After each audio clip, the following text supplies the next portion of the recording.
उमज्ञानतिमिरन्दस्य ज्ञानाञ्जनशलाकया चक्षुरुन्मिलितं येन तस्मै श्रीगुरवे नमः। श्रीचैतन्यमनोभीष्टं स्थापितं येन भूतले स्वयं रूप गदामह्यं ददाति स्वपदान्तिकम्। वन्देऽहं श्रीगुरो श्रीयुतः पदकमलं श्रीगुरो वैष्णवांश्च श्रीरूपं साग्रजातं सहगना रघुनाथान्वितं तं सजीवं साद्वैतं सावधूतं परिजनासहितं कृष्णचैतन्यदेवं श्रीराधा कृष्णपादान् सहगना ललिता श्रीविशाखान्वितांश्च। नमो विष्णुपादाय कृष्णपृष्ठाय भूतले श्रीमते भक्तिवेदान्त स्वामीति नामिने। नमस्ते सरस्वती देवे गौरवाणी प्रचारिणे निर्विशेषा शून्यवादी पाश्चात्यदेशतारिणे। पंचाकल्पतरुभ्यश्च कृपासिन्धुभ्येव च पतितानां महादेव्यो वैष्णवेभ्यो नमो नमः। जय श्री कृष्ण चैतन्य प्रभु नित्यानंद श्री अद्वैत गदाधर श्रीवासादि गौर भक्तवृंद। हरे कृष्णा कृष्णा कृष्णा हरे हरे हरे राम राम राम हरे हरे। हरे कृष्ण। टेक्स्ट 25। अंधकोशे शरीरेऽस्मिन् सप्तावरण संयुते वैयारज पुरुषो योऽसो भगवान धारणाश्रय। Translation: The gigantic universal form of the personality of Godhead within the body of the universal shell, which is covered by sevenfold material elements, is the subject for the Virat conception. तो यहाँ पे शुभदेव गोस्वामी ये विराट रूप का वर्णन कर रहे हैं विस्तार से। तो बता रहे हैं कि ये जो विराट रूप है भगवान का, the gigantic universal form of the person of Godhead within the body of the universal shell, तो ये जो विराट रूप है, ये जो ब्रह्मांड का जो सीमा है, ब्रह्मांड के अंत में अलग अलग शेल है, एक कवच है। जैसे एक अंडे का कवच होता है, वैसे ब्रह्मांड का कवच है, उसके अंदर विराट पुरुष है। जैसे माँ के गर्भ के अंदर बच्चा होता है, तो वैसे ब्रह्मांड के अंदर ये विराट पुरुष है, जिनका अलग अलग अंग ये 14 लोकों से बना है। Purport: Simultaneously, the Lord has multifarious other forms, and all of them are identical with the original fountainhead form of Lord Shri Krishna. तो भगवान के बहुत सारे रूप हैं, अनगिनत रूप हैं। जैसे भगवान के अनगिनत नाम है, नाम नामकारी बहुधा निज सर्वशक्ति। भगवान का नाम अनगिनत है, वैसे भगवान के रूप भी अनगिनत है। तो ये सब जो भगवान का नाम और रूप है वो कृष्ण से अभिन्न है। Shri in the Bhagavad Gita it has been proved that the original transcendental and eternal form of the Lord is Shri Krishna, the absolute person of Godhead, but by his inconceivable internal potency, Atma Maya, he can expand himself by multifarious forms and incarnations simultaneously without being diminished in his full potency. तो गीता में भगवान बताते हैं कि उनका दिव्य स्वरूप है, आध्यात्मिक स्वरूप है, फिर भी भगवान अपने आप को विस्तार कर सकते हैं अनेक सारे रूपों में। भगवान अपने आप को अनेक सारे रूपों में विस्तार करते हैं, फिर भी उनका जो मूल रूप है वो खत्म नहीं होता, वो घटता नहीं है। कि दुनिया का मैथ्स कैसा है, 2 - 1 = 1, 2 में से 1 निकालो तो 1 ही रह जाएगा। 100 है, 100 में से एक एक कर दो, 100 वंस कर दो तो 100 जीरो हो जाएगा। पर भगवान का ऐसा नहीं है। ओम पूर्णम अद पूर्णमिदम पूर्णात् पूर्णमुदच्यते पूर्णस्य पूर्णमादाय पूर्णमेवावशिष्यते। तो ये ईशोपनिषद का मंत्र है कि भगवान पूर्ण है, और भगवान जो पूर्ण है उनसे अनेक सारे अंश आते हैं, वो सब भी पूर्ण है। सारे पूर्ण आते हैं, फिर भी जो मूल पूर्ण है वो हमेशा कंप्लीट ही रहते हैं। तो ये भगवान का अचिंत्य शक्ति है। He is complete and also innumerable complete forms emanate from him, he is still complete without any loss. तो भगवान पूर्ण है, और क्योंकि भगवान से अनगिनत पूर्ण आते हैं, फिर भी भगवान पूर्ण ही रहते हैं। ये कैसे समझ में आएगा? हमारे भौतिक बुद्धि से हम समझ नहीं सकते। हमारा भौतिक मैथ्स कैलकुलेशन भगवान के लिए काम में नहीं आएगा। दैट इज स्पिरिचुअल और इंटरनल पोटेंसी। ये भगवान का आत्म माया है, भगवान का अचिंत्य शक्ति है। In the 11th chapter of the Bhagavad Gita, the personality of God and Lord Krishna manifested his Virat Rupa just to convince the less intelligent class of men who cannot conceive of the Lord as appearing just like a human being, that he factually has the potency of his claim to be the supreme absolute truth without any rival or superior. तो भगवान गीता के 11वें अध्याय में ये जो विराट रूप दिखाते हैं, क्योंकि जो कम बुद्धिमान के लोग हैं, जिनको भगवान के रूप पे विश्वास नहीं है, इन लोगों का विश्वास जीतने के लिए भगवान ये विराट रूप दिखाते हैं।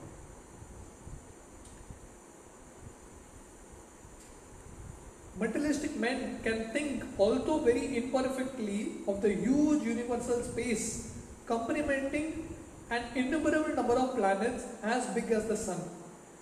तो ये जो भौतिक लोग हैं, वो ये दुनिया के, ये ब्रह्मांड के अलग अलग लोगों को ही समझ नहीं सकते।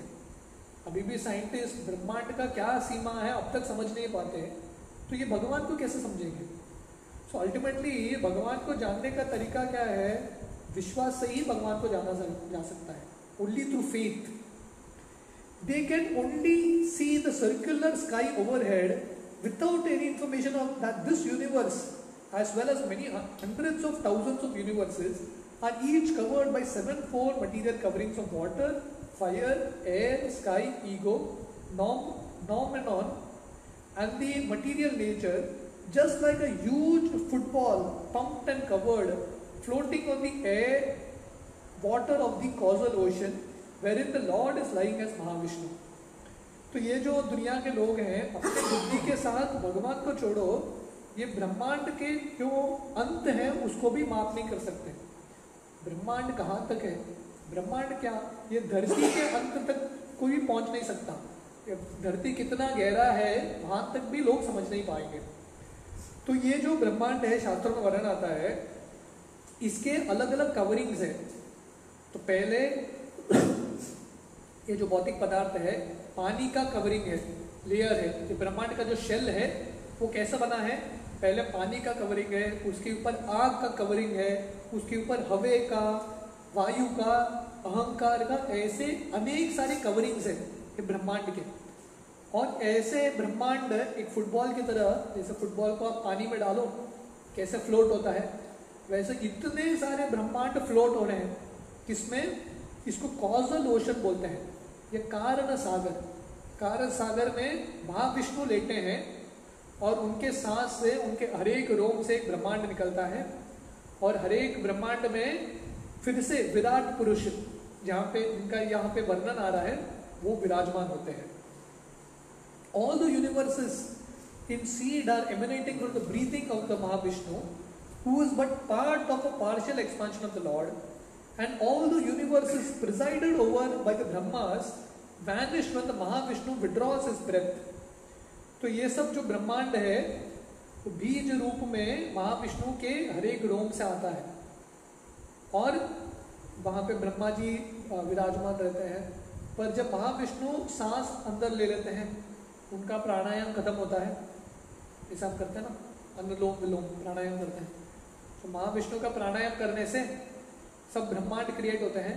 जब वो सांस अंदर लेते हैं सब कुछ अंदर जाता है, ब्रह्मा जी सब कुछ। In this way the material worlds are being created and vanished by the supreme will of the lord. तो इस तरह से ये जो भौतिक दुनिया है उसका सृष्टि होता है, श्रृंगार होता है, हाँ? भगवान की इच्छा से। The poor foolish materialist can just imagine how ignorantly he puts forward N insignificant creature to become his rival incarnation simply on the allegations of a dying man। तो हम सोच सकते हैं कि भगवान कितने महान हैं। भगवान इतने महान हैं कि उनका एक अंश महाविष्णु के रूप में जब सांस छोड़ते बाहर उनके हर एक रूप से ब्रह्मांड आता है। और मूर्ख लोग क्या करते हैं, एक साधारण मनुष्य को जो थोड़ा बहुत जादू दिखाता है उसको भगवान करके उसकी पूजा करते हैं। तो ये सबसे बड़ा मूर्खता है। भगवान बहुत महान व्यक्ति हैं। The virat rupa was particularly exhibited by the lord just to give lessons to such foolish men so that one can accept a person as the incarnation of Godhead only if such a person is able to exhibit such a virat roop as Lord Krishna did।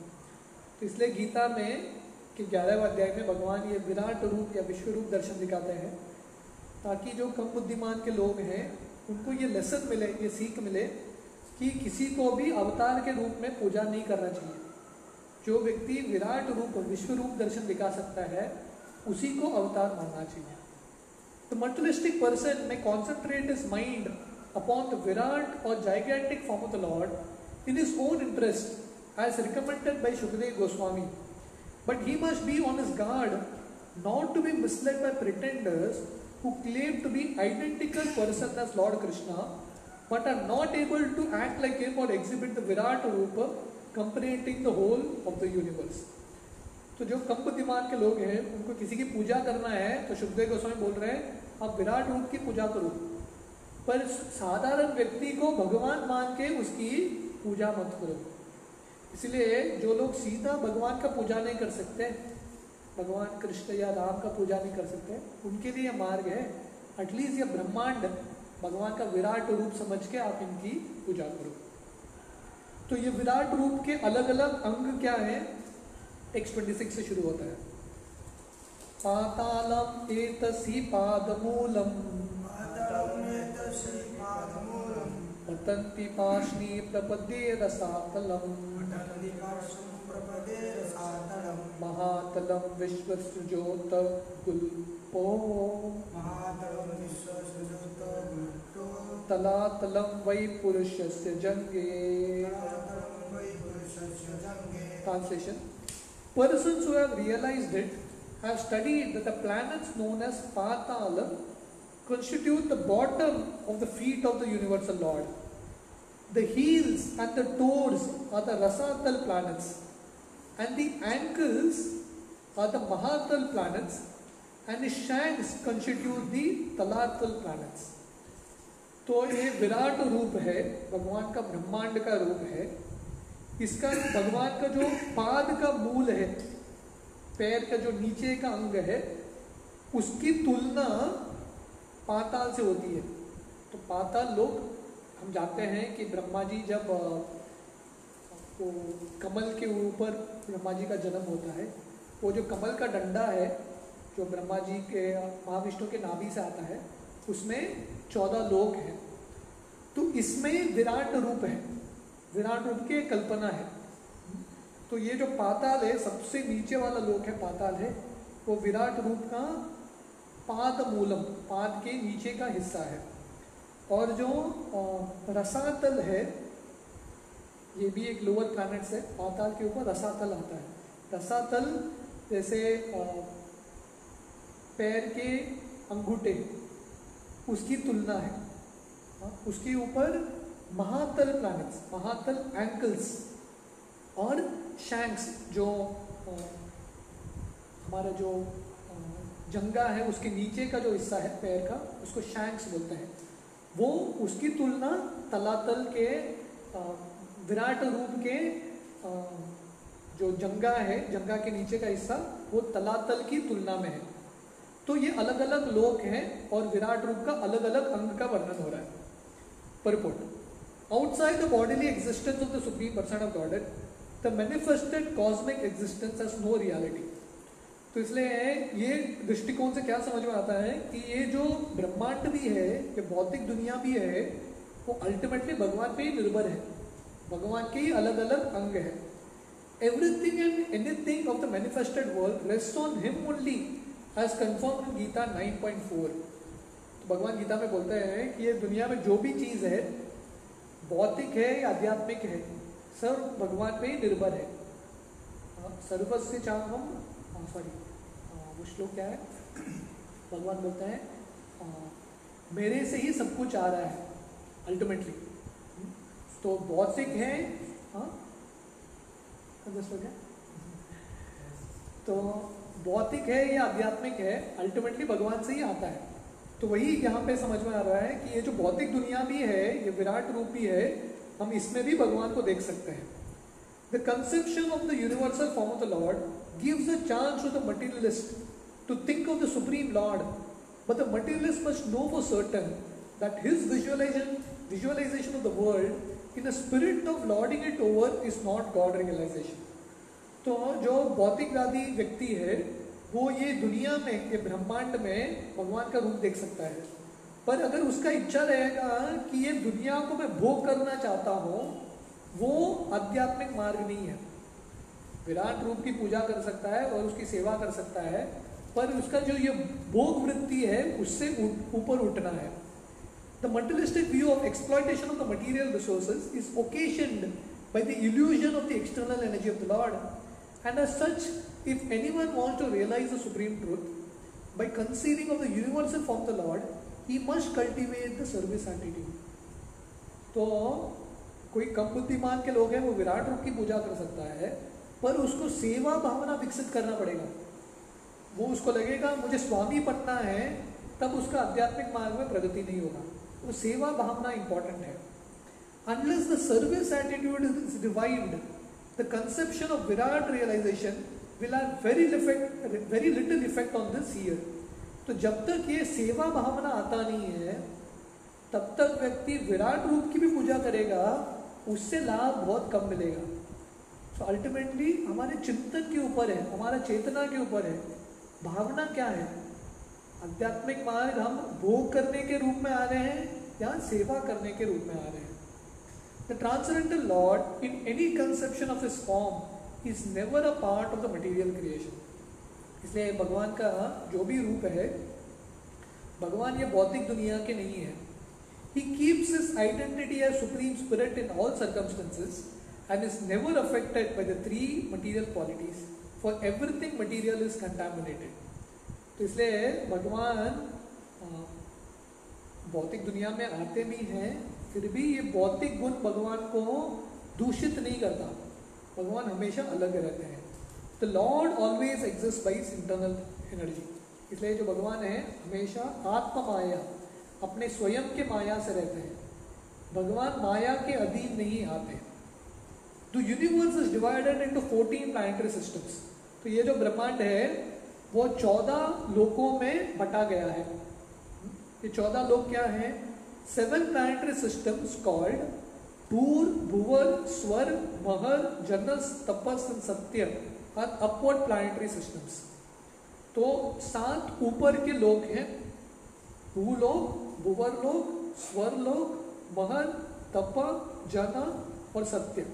ये 7 ऊपर के लोक हैं. There are also 7 planetary systems downwards. वैसे ही 7 नीचे के लोक हैं. वो क्या है? अतल, वितल, सुतल, तलातल, महातल, रसातल, पाताल. तो जनरली लोग पाताल लोग ही जानते हैं, पर अलग अलग लोग हैं नीचे के लिए. अतल, वितल, सुतल, तलातल, महातल, रसातल और Patala. Gradually one below the other. तो ऐसे 14 लोग हैं, 7 ऊपर और 7 नीचे. In this verse, the description begins from the bottom because it is in the line of devotion that the Lord's bodily description should begin from his feet. तो यहाँ पे शुकदेव गोस्वामी वर्णन कर रहे हैं विराट रूप की, और शुरू करते हैं भगवान के पैर से. पाद मूलम, क्योंकि ये तरीका है भगवान का दर्शन भगवान के पैरों से ही होता है, चरण कमल से. Shukdev Goswami is a recognized devotee of the Lord and he is exactly correct in the description. क्योंकि शुकदेव गोस्वामी भगवान के महान भक्त हैं, उनको ये एटिकेट पता है, वो ये तरीका पता है कि भगवान का वर्णन कर रहा है तो भगवान के पैरों से ही वर्णन करना है. टेक्स्ट 27. द्वे जानूनि सुतलम विश्वमूर्ते उरुद्वयं वितलं चातलं च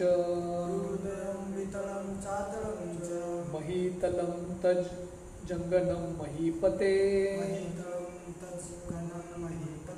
नभस्तलं नाभिसारो गृह्णन्ति.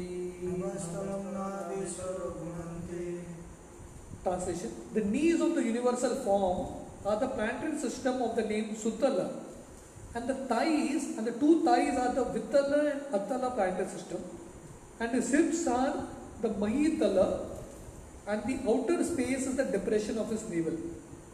तो यहाँ पर वर्णन आ रहा है जो विराट रूप का नी है, घुटने हैं, वो किसकी तरह है? सुतल लोक की तरह है. सुतल लोक का तुलना हो रहा है. और विराट रूप का जो जांगा है या उरु है वो वितल और अतल है, बाकी दो लोक. और विराट रूप का जो कमर है वो महातल है, और विराट रूप का जो नाभि है वो आउटर स्पेस है, पूरा आकाश वो विराट रूप का नाभि है. टेक्स्ट 28. उरस्थलम ज्योतिर अनिकमस्य ग्रीवा महर्वदनं वैजनोस्य तपोवरातिं विदुर आदि पुंसा सत्यं तु शीर्षाणि सहस्र शीर्षाणि. Translation: The chest of the original personality of the gigantic form is the luminary planetary systems. His neck is the Mahar planets, his mouth is the Janus planets, and his forehead is the Tapas planetary system.